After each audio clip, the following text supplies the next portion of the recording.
Assalamualaikum warahmatullahi wabarakatuh.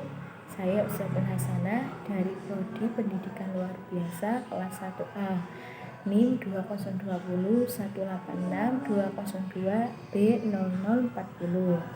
Di sini saya izin untuk menyampaikan sedikit materi yang nomor 11, yaitu perkembangan ilmu pengetahuan alam. Ilmu pengetahuan dibedakan menjadi dua, yaitu ilmu pengetahuan sosial dan ilmu pengetahuan alam. Ilmu pengetahuan sosial di sini membahas tentang hubungan antara manusia sebagai makhluk sosial. Contohnya seperti ilmu psikologi, ilmu pendidikan, ilmu ekonomi, ilmu sejarah, dan ilmu politik.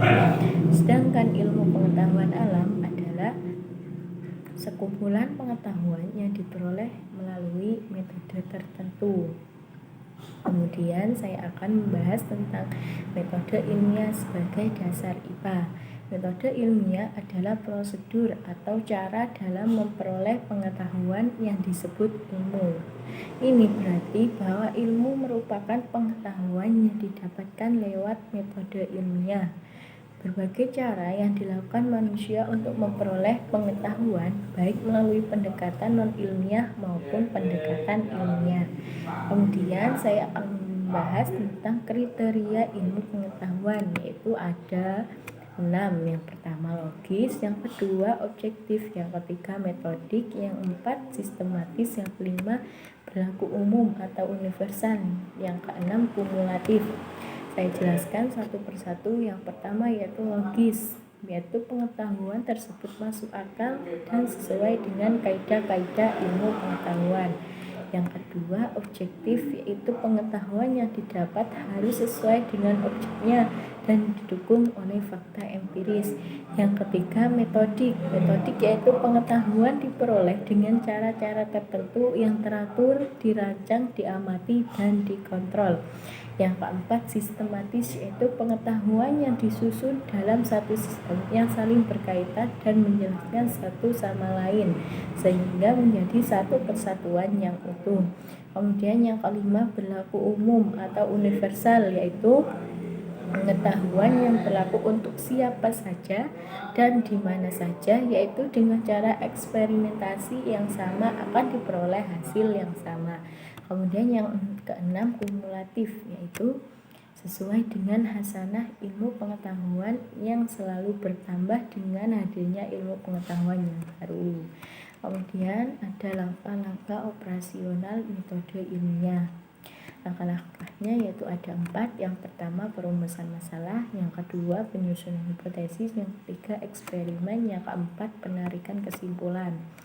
Yang pertama perumusan masalah, yaitu membuat pertanyaan mengenai apa yang ditemukan melalui penginderaan itu. Mengapa begitu? Bagaimana hal itu terjadi? Namun pertanyaan tersebut harus dibuat yang relevan dan dapat diuji dengan teknik yang akur.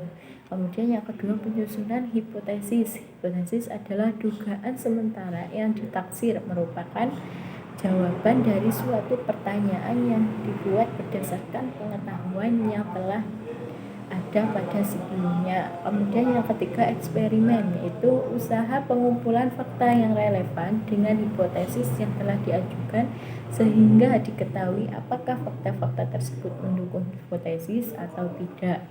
Kemudian yang keempat penarikan kesimpulan, yaitu disusun apabila hipotesis telah didukung oleh bukti atau data yang diperoleh melalui eksperimen atau survei yang menunjukkan hal yang dapat dipercaya walaupun terdapat keterbatasan tertentu. Kemudian saya akan membahas tentang perkembangan ilmu pengetahuan alam, yaitu suatu penelitian yang dikelilingi atau didukung landasan atau strata ilmu. Untuk melakukan sebuah penelitian dibutuhkan landasan teori yang jelas. Kemudian ada beberapa jenis landasan ilmu pengetahuan alam. Yang pertama hipotesis, yang kedua teori, yang ketiga hukum. Yang pertama hipotesis, yaitu merupakan strata ilmu yang paling rendah. Teori yaitu strata yang lebih tinggi dari hipotesis. Teori ini merupakan landasan ilmu yang teruji kebenarannya. Namun demikian, teori masih mungkin untuk dikoreksi dengan teori yang lebih tepat agar teori tersebut menjadi lebih tepat atau benar. Kemudian hukum atau dalil merupakan strata yang paling tinggi. Hukum atau dalil berasal dari teori yang telah diuji terus-menerus dan diketahui tidak ditemukan adanya kesalahan. Kemudian yang saya jelaskan sejarah perkembangan ilmu pengetahuan alam. Sejarah perkembangan ini dimulai dari zaman kuno sampai zaman modern. Yang pertama yaitu dimulai dari zaman kuno. Pengetahuan yang dikumpulkan pada zaman kuno ini berasal dari kemampuan mengamati dan membeda-bedakan. Pada saat manusia mulai mempunyai kemampuan menulis, membaca, dan berhitung, maka pengetahuan yang terkumpul dicatat secara tertib dan berlangsung secara terus-menerus. Contohnya seperti tahun dibagi menjadi 12 bulan, minggu dibagi dalam 7 hari, jam dibagi dalam 60 menit, dan menit dibagi dalam 60 detik. Kemudian yang kedua, zaman Yunani kuno. Yunani ini merupakan wilayah Eropa yang berbatasan dengan Asia Barat, maka dengan cepat menimba ilmu pengetahuan dari timur. Pada tahap ini manusia mencoba mencari jawaban tentang asal-usul atau sebab akibat dari segala sesuatu. Kemudian zaman pertengahan, yaitu zaman pertengahan ini perkembangan berpikir dan penemuan baru banyak terjadi di zaman ini. Perumusan hukum alam mendasar digabungkan dengan karya para teolog menjadi warna pada zaman ini.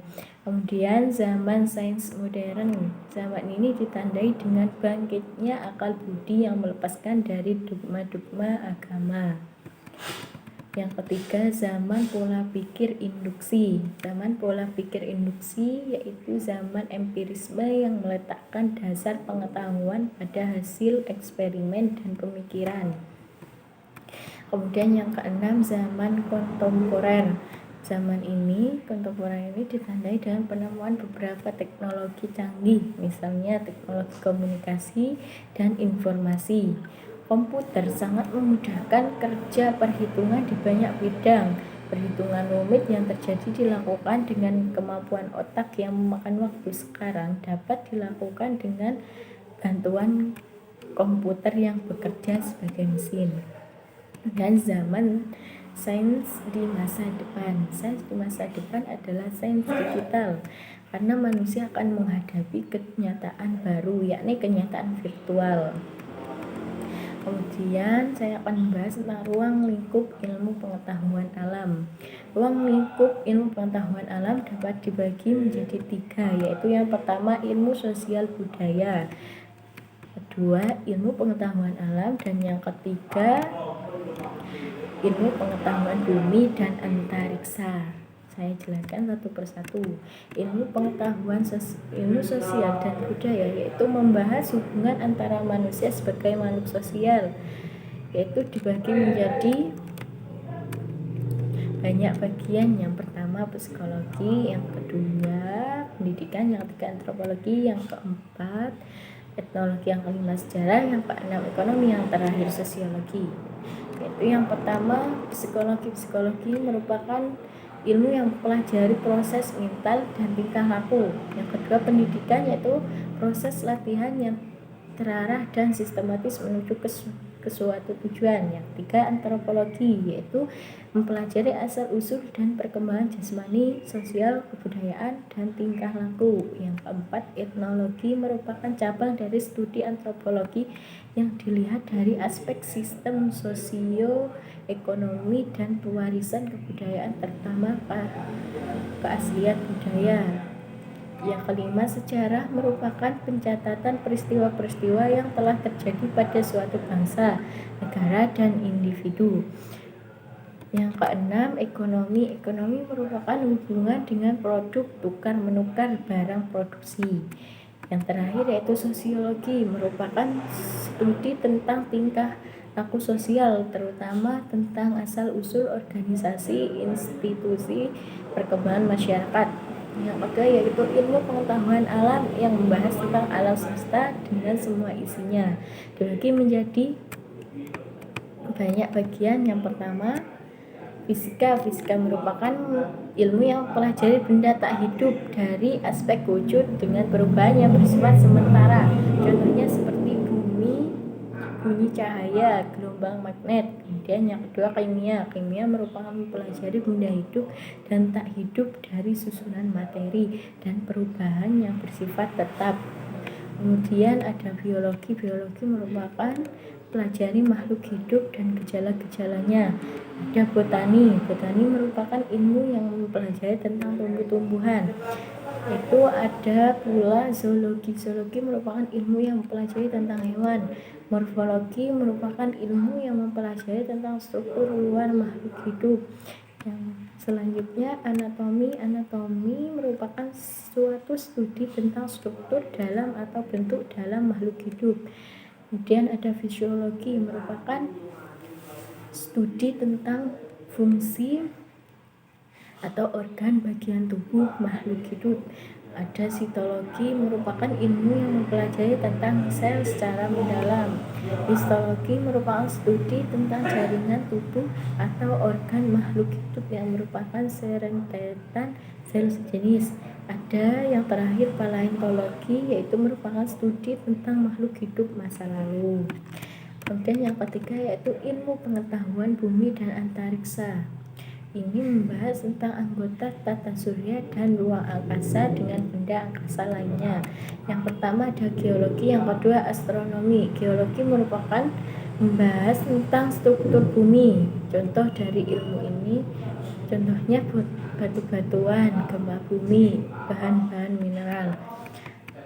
Yang kedua ada astronomi. Astronomi merupakan membahas benda-benda ruang angkasa dalam alam semesta, yang contohnya bintang, planet, satelit. Kemudian saya akan bahas tentang pemfokusan dan pembentukan multidisiplin ilmu. Yang pertama, pemfokusan ilmu. Dalam disiplin fisika telah terjadi pemfokusan menjadi sebagai subdisiplin fisika, antara lain bunyi dan getar magnet, listrik, optik, mekanika, dan fisika modern. Subdisiplin ilmu tersebut berkembang menjadi spesialisasi tertentu sehingga tidak memungkinkan lagi seorang dapat menguasai beberapa atau bahkan bidang ilmu tertentu dengan sempurna.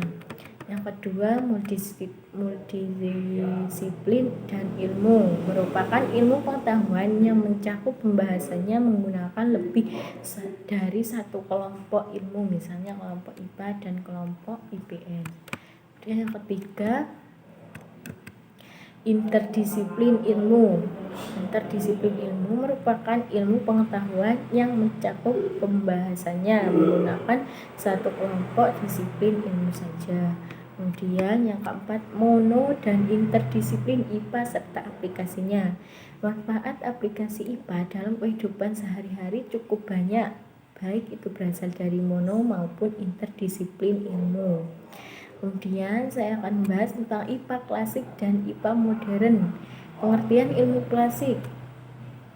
Pengertian IPA klasik merupakan suatu proses IPA di mana teori dan eksperimen memiliki peran saling melengkapi dan memperkuat.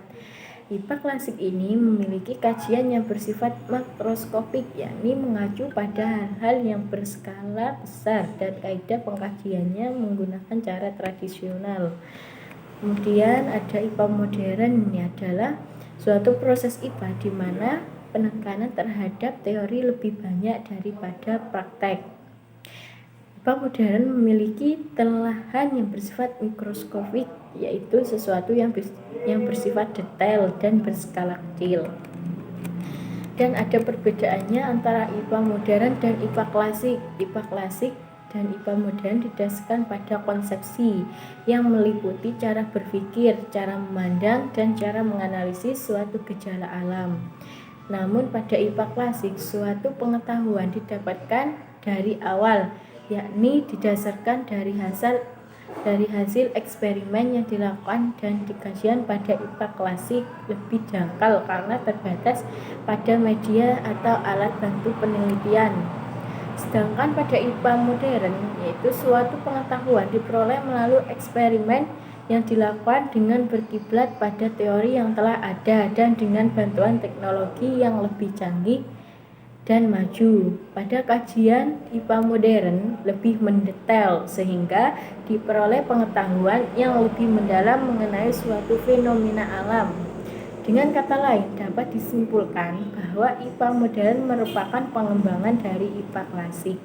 Mungkin ini saja yang dapat saya sampaikan, kurang lebihnya saya mohon maaf. Wassalamualaikum warahmatullahi wabarakatuh.